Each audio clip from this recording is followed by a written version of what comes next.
Need more pickled punks? Check our Instagram or our Twitter. All right, so how's it going, guys? It's John from the Pickled Punks. Hey, John, it's Brian from the Pickled Punks. How are you? I'm well. Yourself? Is that Brad over there? I already asked them. Hey, I'm here. It's Brad. Where are you from, Brad? From right here in this Pickle Punks punking pickled. Don't forget about Jim. Oh. I'm here too.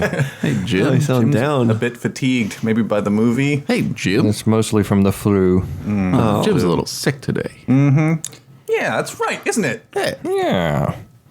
Well, we watched a movie, didn't we? we sure did. It's called Coherence. That's right. Year? What year?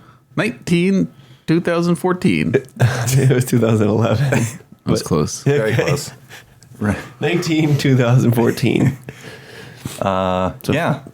We did not watch this one in the theater, by the way. Right. I don't know if it was even released to theaters. Probably not. Maybe you guys can tell us. I don't know, to be honest. That's outside of my Leave a realm comment of below knowledge. What was that? in the comments. Well, I was just asking if it was released to theaters, if it was a direct-to-video I do not know. or direct to, Netflix. I don't think there's any videos, being made anymore. When's the last time you guys got a VHS? VHS? Yeah, a video. Years. Okay. 15? 3? Okay, 15. I haven't had a VHS player. That's sort of a whole niche thing right now. Niche Yeah, it is. thing to like own VHS tapes. Mm-hmm. Especially own multiple copies of like the same movie too. I don't really understand. Well, obviously collectors are a little bit Crazy. Eccentric. both. Weird. But the They have idea, a tendency to smell bad. there's also this kind of idea of like the amount of costs that go into remastering movies. So you might have a movie that might be considered a video nasty, which would be like a VHS tape that was released only on VHS tape. Say it again. You say video nasty? Yeah, that's the term for like a really low budget direct to video VHS type that was like released in like the 80s. And it costs a certain amount of money to remaster it and then put it on the DVD. And then you also have to assume there has to be a market out there. So as you progress through the different technologies of VHS, DVD, Blu-ray, it leaves behind movies that are only available in certain formats. Gotcha. Yeah. So, Video nasty. yeah. But anyone want to try and summarize this movie? Sure. Yeah. James is always the one that seems to do the best job on that. Okay, so a bunch of douchebags are having a party. Okay, starting off good. And oh my God, is it an annoying party? And then there's a comet, and the power goes out. And they decide to walk across the street to the only other house that has a light on, and they realize that it's their house. And then there's glow sticks Yeah. and running, They kinda- and notes, So they and There's a book. all kinds of crazy shit. they stumble And it into turns some, out that there's more than one copy of them running around, a bunch of different quantum copies. Nobody knows which house they belong to. Then the comet goes away. The end. that was very concise. Yeah. You just saved yourself an hour and a half of movie watching time. Yes. Maybe there's some details that were lost in the translation. Just a few. Yeah. Just a few. Yes, they basically discover that because of the comet, and they've been isolated into a little paradox loop where all possible outcomes exist at the same time, and they're trying to figure out how to basically make it through the length of the comet and keep their group intact, which doesn't work out so well for them. You have one or two characters at a time slip out and go to investigate the other house, and eventually the different reality versions of each dinner party get mixed up together. All right, they start off with the presumption that there's only one other house, because when they walk out into the street, they can only see one other house. It's a normal assumption. Right, but there's a dark area in between the two houses that as they pass through it, they come out in any one of a number of alternate realities. And apparently, even as they walk through it in a group, they don't necessarily all come out into the same different reality. And they make a series of trips back and forth, and each other versions of themselves are making trips back and forth. And we end up with a situation where all of the people from all of the different realities are mixing amongst each other, generally not the same people in front of each other, but that happens a couple times. But mostly they just keep ending up at houses that they didn't start in. Mm-hmm. And the complaint about the party, the first 15 to 20 minutes of the movie is basically an establishing shot where they just kind of go over characters and say people's roles and such, and it kind of feels natural in the sense that it's not like a typical sort of like narrative. It's a party, people talk. It seems very fluid, but I appreciate the difference in approach, but it is a bit annoying because you're kind of at a party that you weren't invited to. So the negatives of the party are there. The positives aren't. There's no interaction. It's just the annoying chatter that one might experience at a party. Right. Yeah, it's kind of like you walked into a party and you don't know anyone there. Exactly. Yeah, it's very realistic. Now, what it does do, and is a little bit of a necessity, is it does set up the complex interactions between the different characters. There's characters that are dating people that other characters in the group have dated. There's a feeling of this is a group of people that have been together for a long time and that have had multiple interactions with each other, that when you start throwing in the fact that there's multiple realities out there being affected by this comet, that small changes in those realities have broad implications for the group because they're so intertwined with each other. Yeah, I didn't like the movie in general terms. We're not at that stage yet. That's later in the game here. But yes, have we moved to the hate stage already? It applies to the summary because they and nobody cares at all about these characters. They're so irritating that nobody, they hate themselves. Any interactions they that do they actually, have, which then get mixed up in the quantum entanglement. It doesn't carry the plot forward because you never understood or gave a crap about them in the first place, just because they're so irritating. I see. So yeah. So yeah, I think that's I could fit in the summary. The idea that in a typical movie, it is less, I guess, concept driven. So this is a very concept driven movie where you don't have to care about the characters that much because it's not necessarily about you're caring about a particular member of this dinner party. It's more about the curiosity that goes along with this whole process. So I think that might be a difference that one might see in this movie, is that I don't think you're supposed to care about any of the characters. Yeah, there's a certain point where you're following along and then you're not really saying like, oh, I hope they figure it out. You're just trying to figure it out. You're like trying to figure out what's really going on. You're not really involved in their like safety or anything. You're just it does in a very long con kind of way develop the ending of the movie where it's such a semi-dysfunctional group, and at least I ended up watching the movie disliking most of them. And when the main character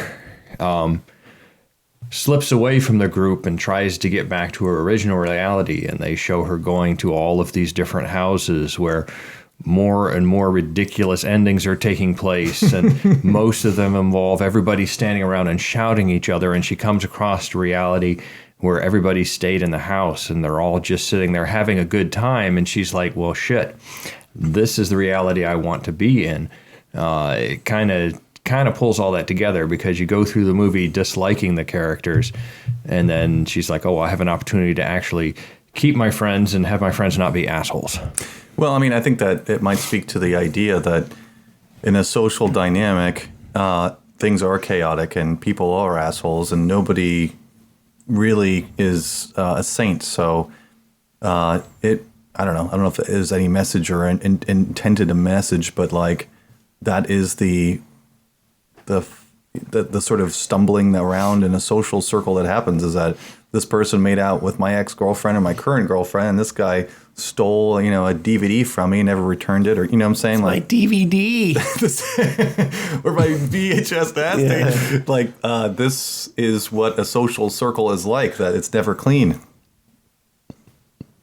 So I wasn't listening. So what she's like looking for is unachievable at the end? Yeah, I mean, she might be looking for returning to normalcy, which might be a very loving boyfriend or husband, and like everyone gets along, and It's warm and friendly. But in reality, people's feelings get hurt. Some guy's a dickhead. Like some guy, like I don't know, does something that he is unknowingly offensive. You know, it's like, Are you calling me a dickhead? Is that what this is? the stumbling nature of social engagement. Well, and it kind of calls to point the fact that when she finds this group that she considers to be the group she wants to be part of because they're all nice to each other, she tries to join the group by killing herself and stuffing herself into the trunk of a car. So, yeah, she didn't really belong to that group. Well, she is the chaos in that other group that you're talking about that exists in all of them. Chaos. Just for clarity, because it's some semi-confusing movie. She Semi? She It's full on erection of confusion.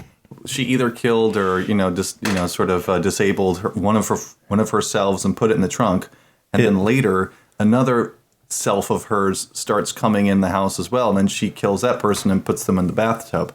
So see, I thought they were the same self. I thought she got out of the trunk and was still semi-drugged, crawling back into the house. So then she hit her over the head with the back of the toilet seat. Again, nice person. Shoves her in the shower stall. yeah, and I could have been. Actually, it probably was the same person, but it also could have been a totally other self. And who knows? That's interesting. So there's a bunch of realities without anyone in there. And that's the other thing, and we'll get into that later. Consequences of if you end up with there's like 6 Johns in here hanging out. Like, oh my God, I just choked myself. Yeah, they're just all in one reality together. This movie had a very low budget quality, production quality. It had a very low budget, at all, $50,000. It showed.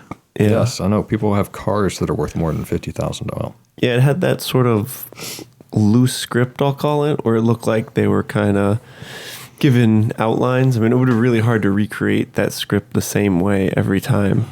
Yeah. Where they were obviously moving the plot along, but casually interacting, kind of what you were saying before, where it's like being at a dinner party, it was just like pretty mindless banter that just sort of got you to understand who they were, but then slightly move the plot forward. And then a lot of the shots too were that I don't know what you call it, that shaky cam, like you were kind of there. It was Yes. it would pan down so that maybe The vomit cam? yeah, kind of like, so the main character, you might not even have them in the shot like as they're talking. You're just looking around as if you were in the room looking around. Yeah, I don't like that production quality. I think that you basically have, I don't know, whatever.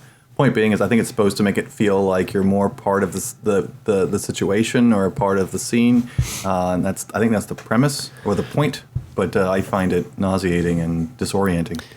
Yeah, I think it is that way, but I feel like there's a certain point in the movie where I think it's just you're adjusting to it because there's so many movies that aren't like that, that when you get to a certain point, it doesn't become distracting because then you're used to it and the plot's like far enough along that you're like you're focused on so many other things, and in the beginning that's all you're focused on. Yeah. It can go away, but I think there's a point of using it. I'm not sure why. Like they do it. It's not just a low budget thing, because they do it in Community or The Office or something like that, where they have a huge budget and they still do it that way. I think it's supposed to make you feel like you're part of it. Yeah, there's in those shows they do it because it's that breaking the third wall thing where they're like they're talking directly to you. In this case, I don't think it was supposed to. It makes it feel like you're there, but they're not really.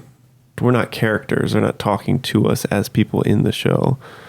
I guess it's pretty similar to. Yeah, it could be just also a variant to make it more chaotic or more. Maybe they couldn't afford a Steadicam. Oh, come on, it's ridiculous. No, yeah, I understand what you're saying. I know that it is supposed to draw you into the scene more, make you feel like you're part of it. One of the things that the chaos that they introduced in the party scenes and all of that stuff does help with is if you want to play the game of trying to determine exactly when the first person went to the wrong house, because there's a lot of little things that are going on. There's a scene where two of the ladies are talking about a little potted plant early in the movie, and then later on in the movie they're talking about the little potted plant again as if they hadn't talked about it the first time. And there's a green glass that gets broken early on in the movie, and then there's like a throwaway scene where they're all sitting at the table and the green glass is focused on for a little bit and it isn't broken. So a lot sooner than they start talking about the fact that they're mixing themselves up among the houses, they've already started doing that. And if you listen to the conversation, sometimes you can figure out exactly who went into the wrong place at what time. Yeah. But it's still annoying as shit. Wait, which part's annoying? Because you said the dinner party. Now you're seeing the entire movie you find annoying. The whole interaction between the characters, the way they talk to each other, and